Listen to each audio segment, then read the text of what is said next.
Welcome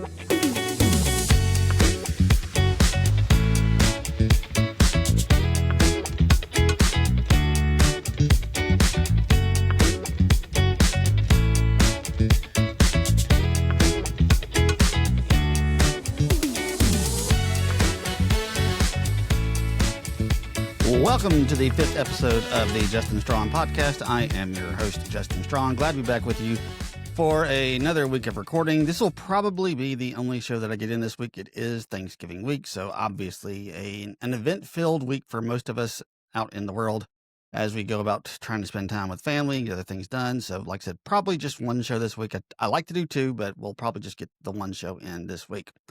Real quick, before we get into the heart of the show, let me remind you, if you would, if you're listening to the show, if you haven't subscribed to the show on your favorite podcast player, or if you're watching it on YouTube and you haven't subscribed there, I would really appreciate it if you did. If you have an option to rate and review the show on your podcast player or wherever it is that you are watching the show from or listening to the show from, I would really appreciate it if you did that, especially if you're on Apple Podcasts, since that's where most people listen to podcasts. It would help me out a whole lot if you were able to just go on there, click the 5-star rating, and then drop in a quick little review. It doesn't have to be much. You can just write, great show, love it, something like that. It helps a lot in terms of getting the show in front of new people. So if you could do that, it would really help me a lot.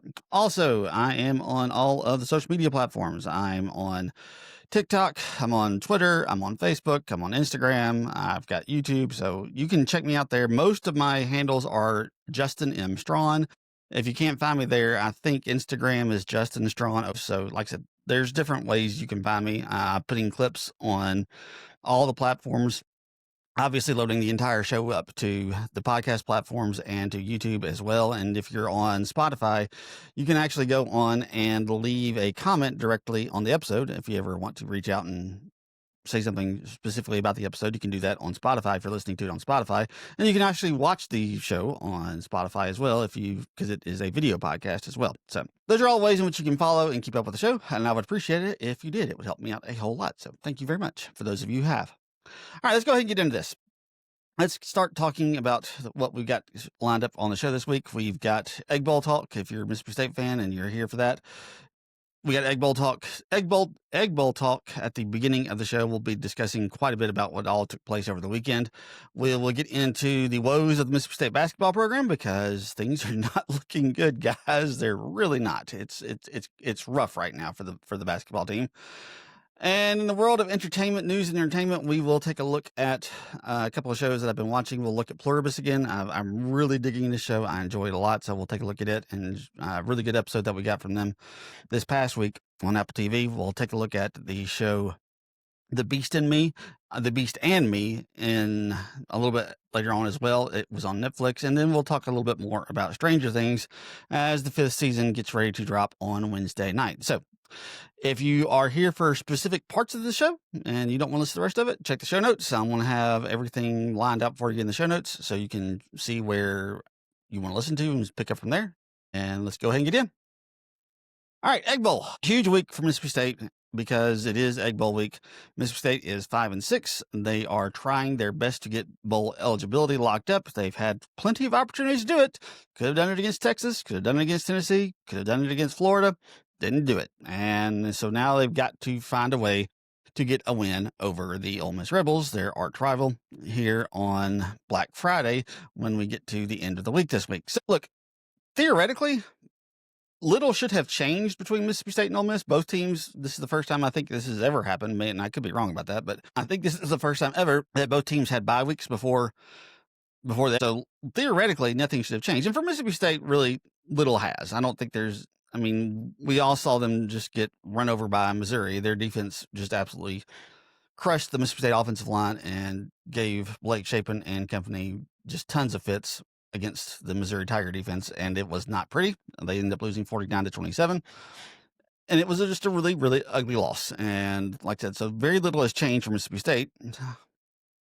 And theoretically, little should have changed for Ole Miss. And look, I guess nothing has, but the lane drama really ramped up. We talked about it last week on the show that I recorded on Wednesday about how much smoke there was. Well, there's even more smoke now that Lane Kiffin might be taking off for for another job, either LSU or Florida. And it's looking more and more like it's going to end up being LSU. Now, look, things could change. There's a lot that has to take place between now and Saturday, when they say that, when Keith Carter said that he's going to make an announcement and when a decision will finally be made. But it has been a wild weekend. There was lots of things flying around in the media. There were lots of reports about Lane Kiffin's family going to Baton Rouge and taking trips to Gainesville and looking around the towns and just what they might be possibly interested in moving to. So you had all that going on. He works for Yahoo, basically saying that LSU was offering over $90 million. They had a huge package in terms of NIL, and it was going to be, this is what they were offering. And they were also offering quite a bit in terms of assistant coaches' salaries. And this is the offer that basically Ole Miss is going to be up against if they want to keep Lane Kiffin. You have another report on Saturday from Brandon Marcello at On3 Sports, and his report has more specific details. 7 years, $98 million. That's $14 million a year. That is what they are offering Kiffin. And that's just, to me, this is just insane. This is just really insane. The fact that Lane Kiffin is being offered $14 million a year, which would make him the highest paid coach in the country. And he hasn't even gotten Ole Miss to an SEC championship game yet. That's just shocking to me that they are willing to spend as much. Look, the guy's a really good coach. He's learned a lot in his years, and he has matured some. He's still got quite a bit to do in terms of maturing, but he has matured some in terms of what he does as a coach. But to give a guy $14 million a year and just make these massive commitments to him, and this is what Ole Miss said they will match too, by the way. So Ole Miss is saying they're willing to do this as well. So whether or not they can or not, I do wonder just how sustainable that is for them as a program to dish out that much money. And we'll talk about that here in a second. But it's just really insane to me that they are willing to spend that much for a guy who has not even made the SEC championship game yet. And now technically they could this year. If things break the correct way, they could end up in the SEC championship. I think Texas A&M would have to lose. I think Ole Miss would have to win. And I think Alabama would have to lose as well. I don't know. Like I said, the tiebreakers are weird because there's a very, very good possibility that there could be 4 7-1 teams in the SEC trying to make it to the SEC championship game. It doesn't work that way necessarily if Texas A&M. If Texas A&M wins, it makes it a lot more difficult for Ole Miss because of the fact that they've got a loss against Georgia. But like I said, I don't know all the tiebreakers. I've tried to read them and figure it out, and I could not figure it out. So, but regardless, they could make it this year. I don't know if they will. I think they have a little bit of a hill to climb in terms of getting into the SEC championship game, but who knows? But here's the deal. Like I said, paying that guy that much money, making that big of a commitment to him, and he's never made the SEC championship game. That just is surprising to me, and it's shocking to me. And that's kind of one of the issues that Ole Miss has with this, because like I said, I don't know how sustainable this is for Ole Miss. Look, LSU, Florida will have bigger budgets. They will always have bigger budgets. They just will. I talked about this last week. They're going to have bigger budgets simply because they have more opportunities for revenue. LSU Stadium is about 30 to 35,000, has about 30 to 35,000 more seats than Ole Miss. And if we're just talking about just game day revenue, just by game day revenue, not all the other stuff that brings in money for them as well. If you're going just by game day revenue, let's just say it's 35,000 more seats that LSU Tiger Stadium has over Vaught Hemingway. Let's say the average ticket price in both stadiums is $100. Let's just say that. So you multiply $100 times 35,000. The number you get is $3.5 million. So on average, just in ticket prices alone, LSU can bring in $3.5 million more dollars per game than Ole Miss.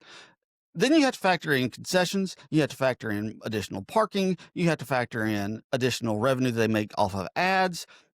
And you start to add all this stuff up. My guess is LSU is bringing in $10 to $15 million more per home game than Ole Miss is every single time that they take the field. So they're, like I said, and that's significant. I mean, that's like $70 million.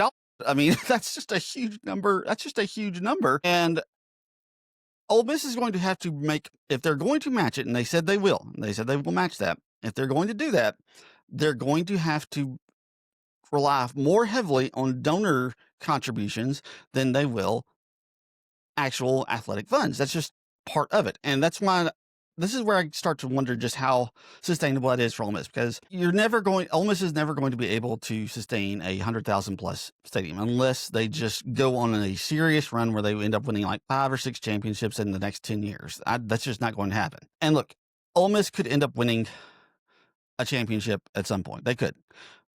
But I think the reason why Lane Kiffin is seriously considering this and why I think there's a really good chance that he is going to leave is because when you look at what they can do and what LSU and Florida, and who knows, Alabama could even get in on this. If Kevin Moore loses to Auburn this weekend, I don't think they will, but look, let's just go ahead and say it's a possibility.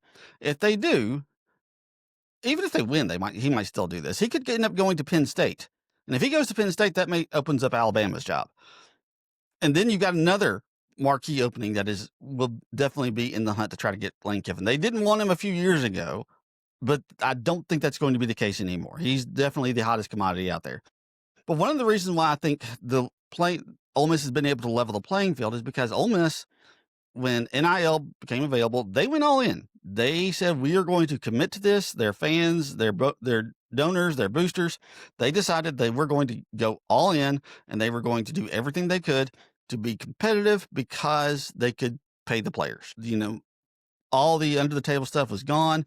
They can now be completely out in the open, and they were going to pay their players. And that's just the way that it was going to be. And they were going to level the playing field by committing to NIL. You had places like Florida and LSU and Alabama. The reason why Ole Miss has been able to catch up with some of these programs is because they were stubborn. A lot of them, if you look at what they've done in terms of NIL, yes, they have contributed to NIL and they have participated in it, but they have not participated at the same type of level that an Ole Miss has. They have because they are the blue bloods, because they are the schools that have always been successful and have always been at the top of the college football game. Those schools have always just felt like we can still get the best players because of the name that is on the front of our jersey, because we are Florida, because we are LSU, because we are Alabama.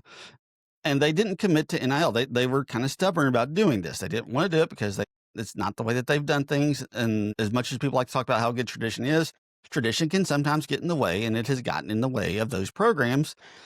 And now they have seen what programs like Ole Miss, programs like Indiana, programs like Texas Tech, teams that have not traditionally had that much success, at least not to the levels they are currently anyway, who have not been as successful as they are currently, they're having incredible success. Indiana is the number 2 team in the country. They're probably going to go into the college football playoff either with 1 loss or no losses as the Big Ten champion, depending on what they do against Ohio State. Texas Tech is the number 5 team in the country. They've never been this good, except for the one time when they had the receiver. I can't remember what's his name. Ended up playing for the 49ers, I think. I can't remember. But this is just unseen territory for Texas Tech, and they've committed to NIL. They've got the money, and they're spending it, and they have leveled the playing field. And this is why Texas Tech is so good right now.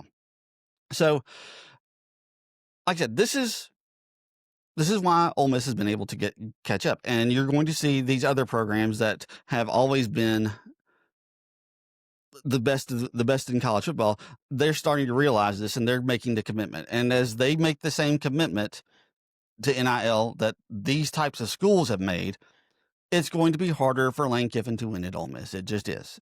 It really is. And I've heard people say, well, he should stay at Ole Miss because if he wins 9 games a year, they'll make a statue of him. Look, I'll just tell you this much right now. If they pay him $14 million a year as the highest paid coach in college football, there is no way that Ole Miss will accept 9 wins every year and not making the playoff, but just once or twice every 10 years. That the expectations will ramp up.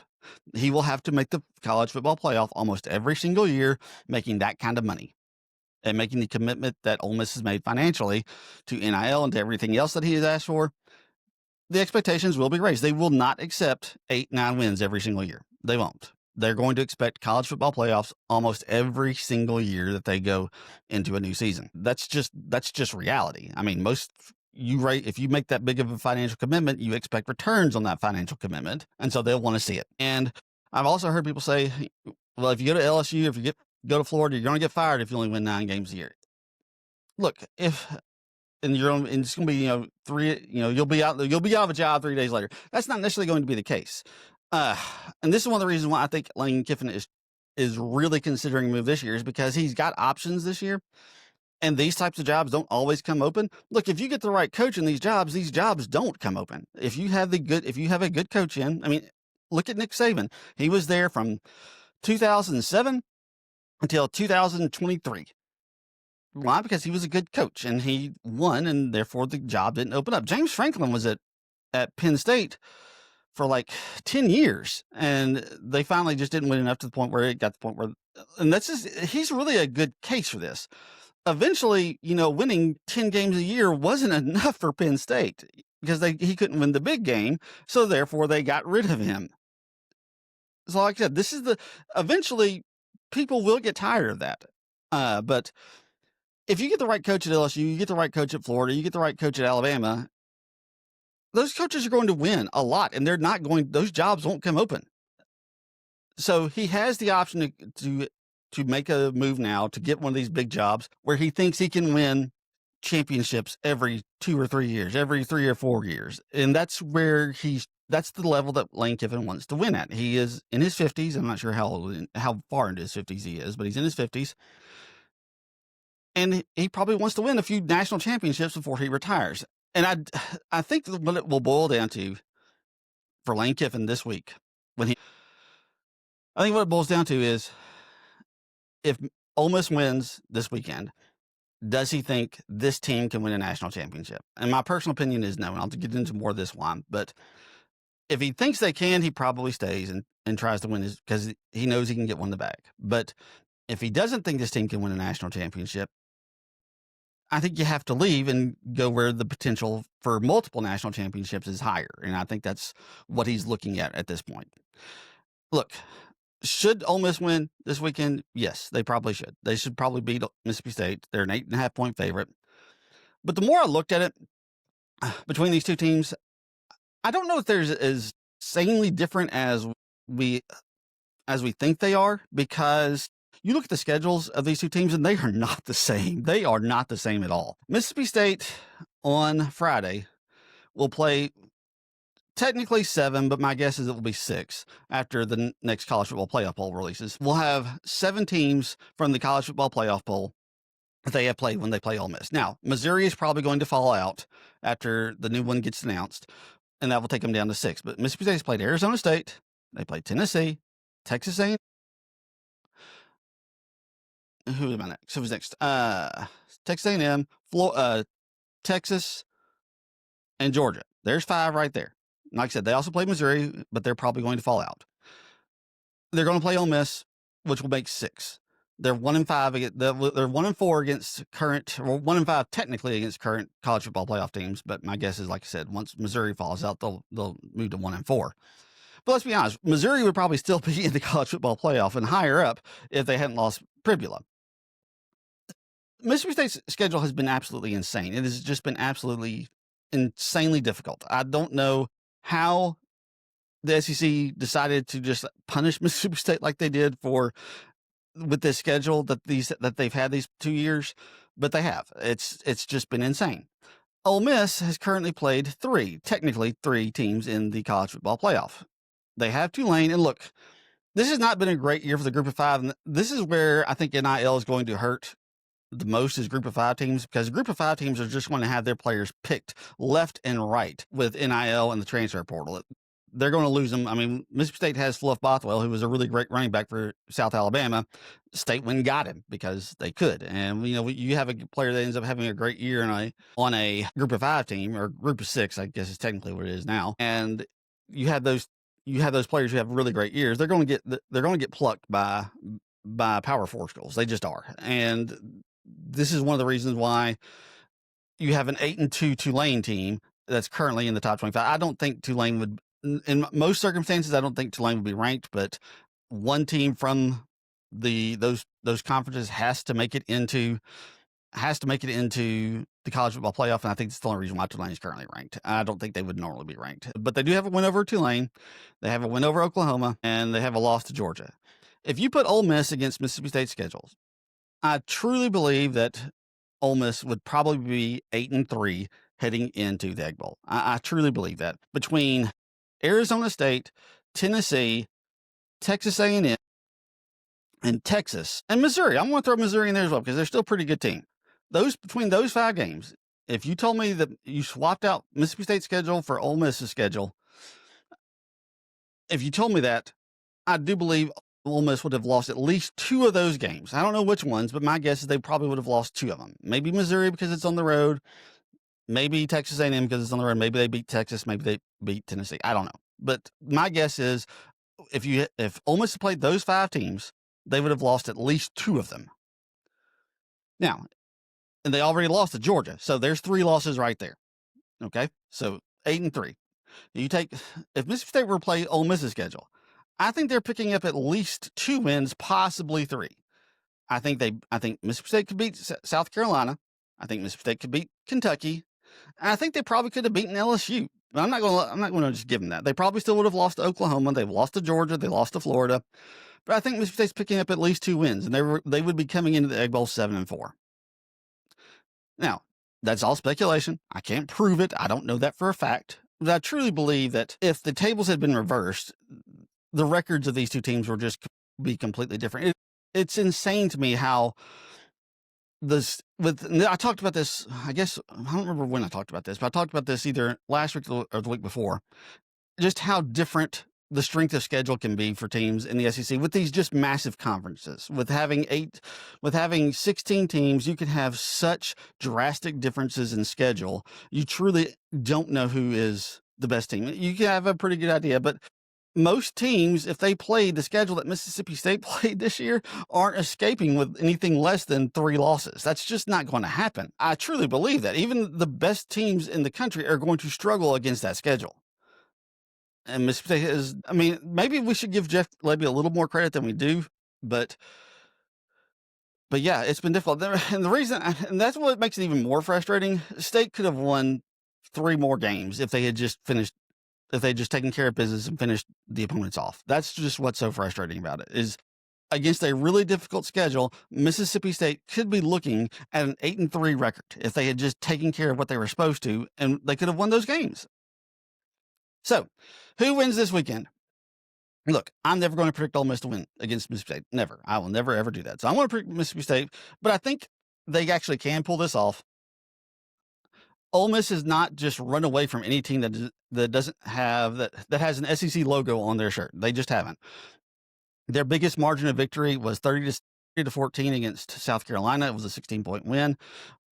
Every single team that they have played has been competitive against them because their defense is not that great. Look, they're going to get some sacks against State this week. That's just the way it is. Blake Shapen is going to start, and it's going to drive us all crazy. But I do believe that there is a path to victory for State. We talked last week about the distractions. We talked last week about how all that's playing out in the media and in social media with Lane Kiffin. So there is that path to victory. But the other issue is, like I said, Ole Miss has not just completely dominated anybody that they've played all year long. It is going to be on the road. And if Mississippi State can get off to a fast start, you can get the crowd into the game and you can put some real pressure on Ole Miss. And there is going to be pressure on Ole Miss because they need to win to assure themselves of getting in the college football playoff. If they lose, there is a chance that they don't make it. They're number 6 in the country right now. They may go up. I don't think they will, though. I don't think anybody in front of them lost this weekend. But they're number 6.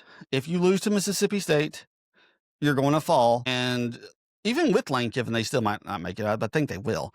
But the college football playoff person, Hunter Yurachek, I think, is in charge of it now. I do believe he said if Lane Kiffin leaves, they will have to factor that into their decision about whether or not they believe that Ole Miss will still be able to compete if they were to be 10-2 going into the college football playoff. And that's not what they want. So like I said, there's going to be a lot of pressure on Ole Miss, and you're just hoping and praying that that pressure will just come back to bite them. And I think that it can. Will it? I don't know. But look, I think it's going to be If State can get off to a good start, I think they can win this game. If they come out and go 3 and out, though, on their first 2 possessions, or barely get it past the 50, or just can't hardly move the football to begin with, and Blake Shapen is out there, the crowd is going to turn against Jeff Lebby real quick. You're going to start hearing the boo birds coming out. You're going to start hearing people getting really loud about how Jeff Lebby is just tanking this game, and it's going to be bad. It's going to be bad. So, like I said, I don't know. I think State can win. I'm hoping they can. So I'll predict them to win. Like I said, am I being overly optimistic? Probably, but it is what it is. So, all right, let's get into the Mississippi State basketball team. Let's talk about their struggles because, boy, it did not look good this past week. Mississippi State went and played in the Hall of Fame Classic in Kansas City. They got blown out by Kansas State. And the very next day, you were hoping that they could rebound and get a win against New Mexico, and they don't. They end up losing to New Mexico. And this is the biggest sign of concern so far. You know, you lose to Iowa State, that's fine. You lose to Kansas State, not great, but oh well, it is what it is. Now you lose. Now you've lost to New Mexico. Now you're 2-3, and the Bulldogs just don't look good. They get nothing from anyone not named Epps or Hubbard. Those two are great. They've been really good.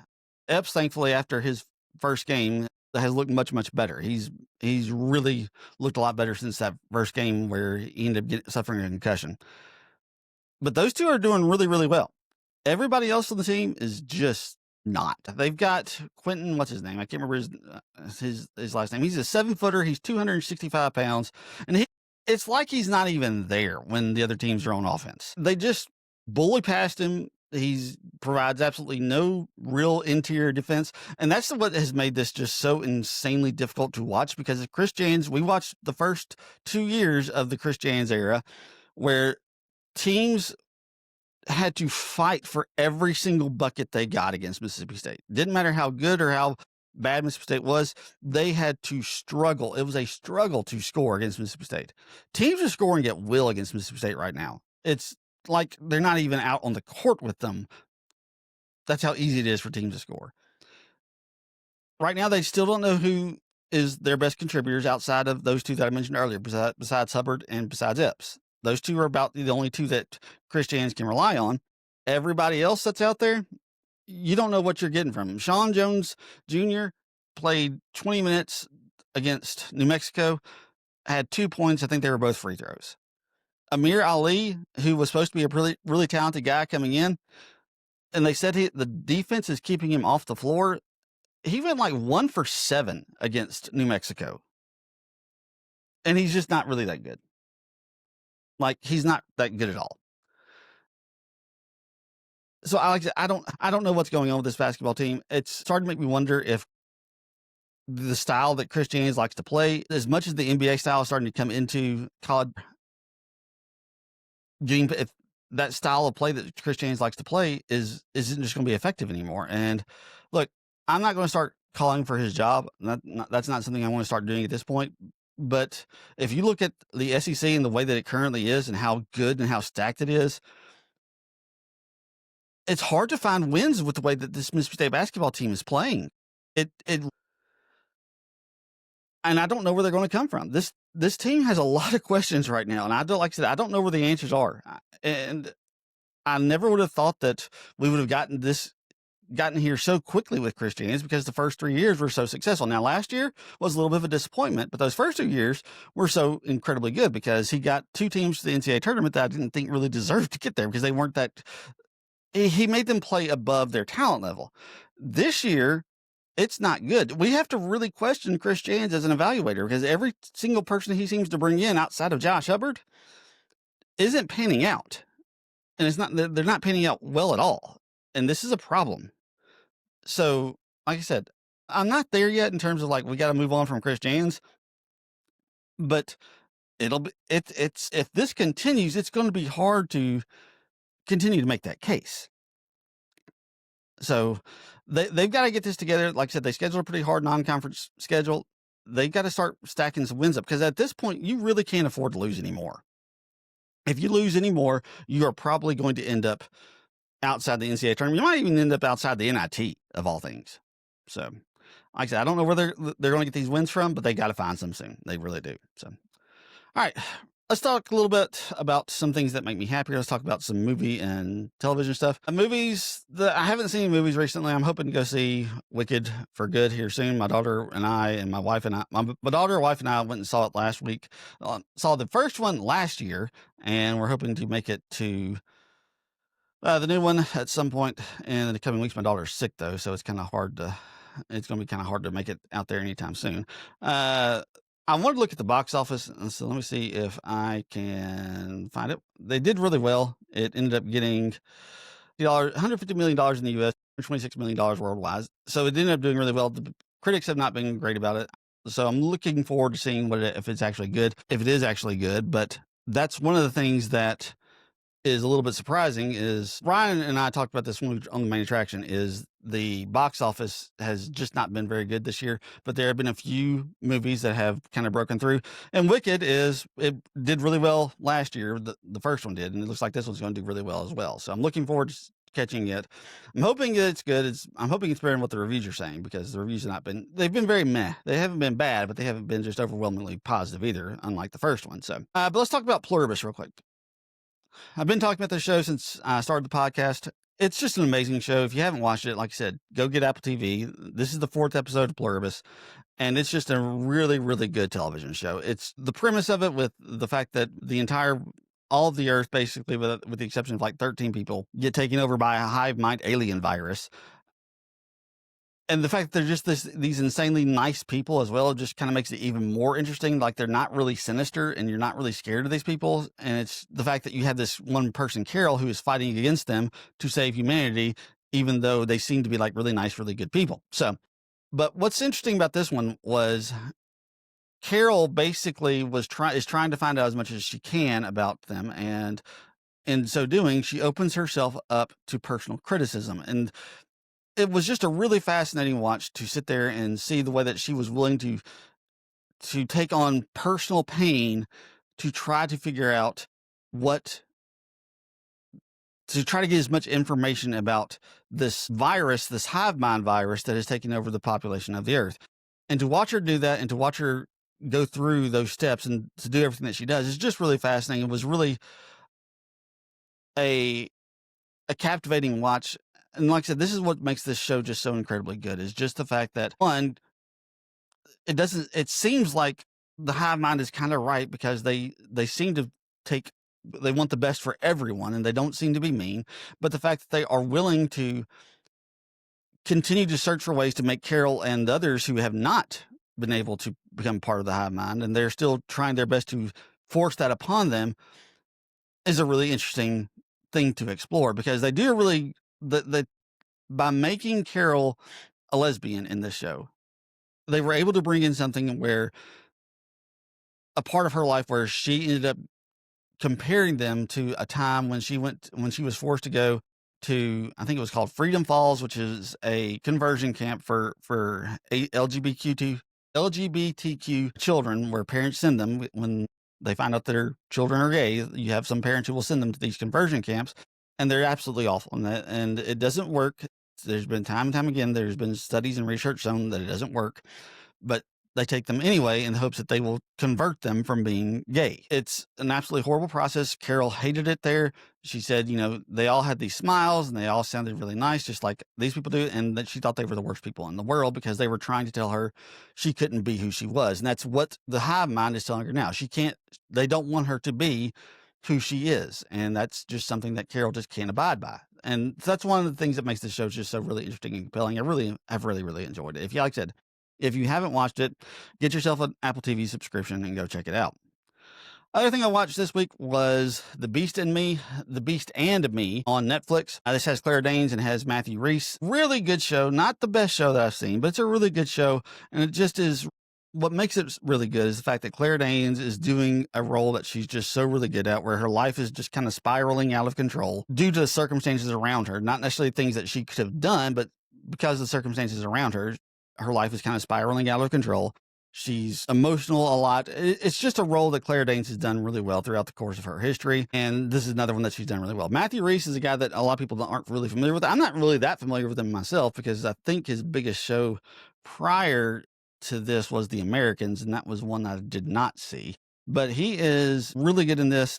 The way it works, and I don't want to spoil it, so I'm not going to talk about it anyway, but it's kind of a murder mystery, kind of, where basically the setup is Claire Danes is an author, and somebody and a couple move in next door to her. The couple is played by Matthew Rhys and Brittany Snow. And the premise is that Matthew Rhys's character is basically trying to escape the city because his wife died, and there was a lot of speculation about whether or not he killed her, and they don't really truly come out and answer whether or not he actually did it until close to the very end of the show. It's an 8-episode limited series, and this is kind of what they're talking about. And basically, just watching the two characters interact between Claire Danes and Matthew Rhys, and Brittany Snow's there as well. I'll talk about her in a second, but it's just really good. It's like I said, those two together just are really, really good on screen together. And the fact that Matthew Rhys is just kind of a scumbag,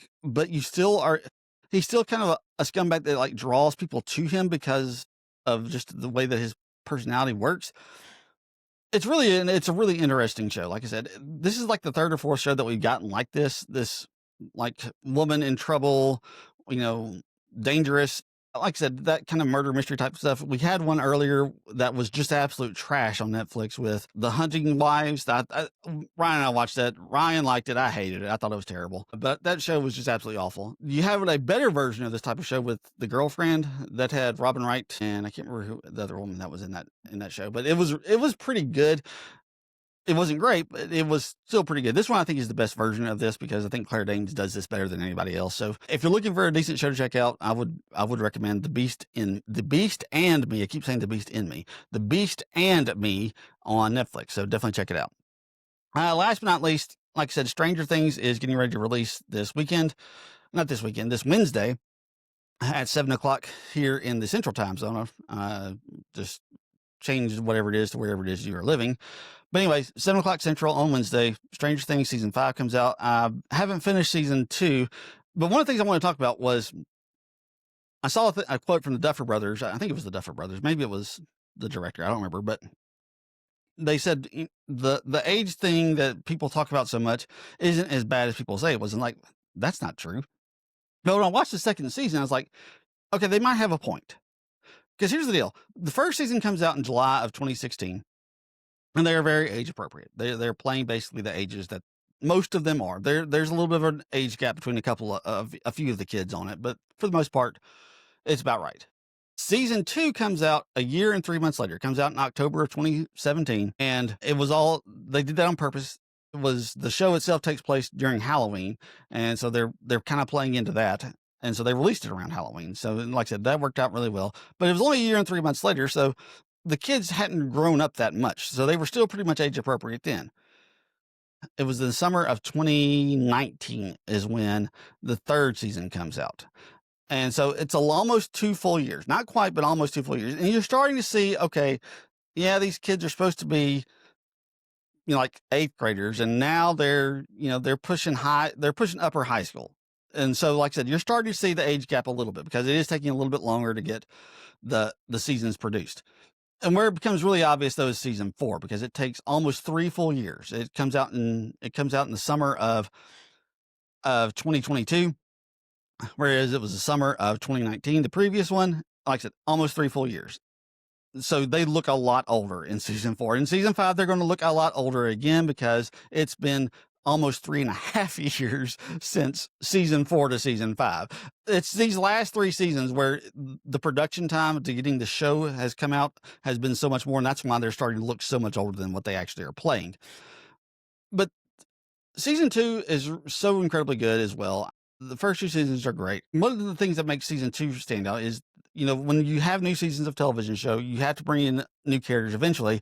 And Sadie Sink coming in as Max has just been a godsend to this show. And she was really great in season 2, adding a girl into the mix to go with the boys plus 11 was just absolutely the right call. And it just did so many things for that show and the way that these kid actors were acting.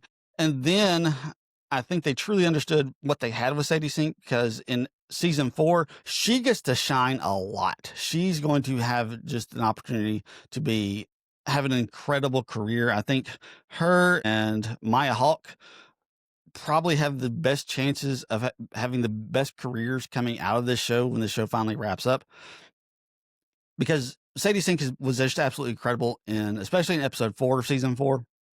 But she had some other moments as well. And Maya Hawke has just been great ever since they brought her into the show. And look, she has, Uma Thurman and Ethan Hawke are her parents, so it's not surprising that she's got acting chops as well.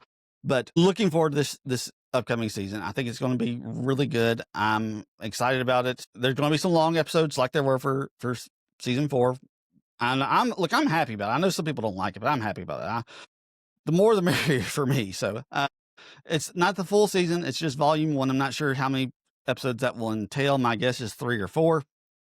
And then we'll get volume 2 in about a month. I think volume 2 releases on Christmas Eve, and you'll have the opportunity to watch the series finale in a movie theater. I'm not sure how that's going to work, but we'll see. So, anyway, guys, need to go ahead and kind of wrap things up. I appreciate you guys listening. Appreciate all the support. Like I said, if you haven't followed me on all the social media platforms, if you haven't done that yet, I would really appreciate it if you did. But until then, and until next time, we'll talk to you then.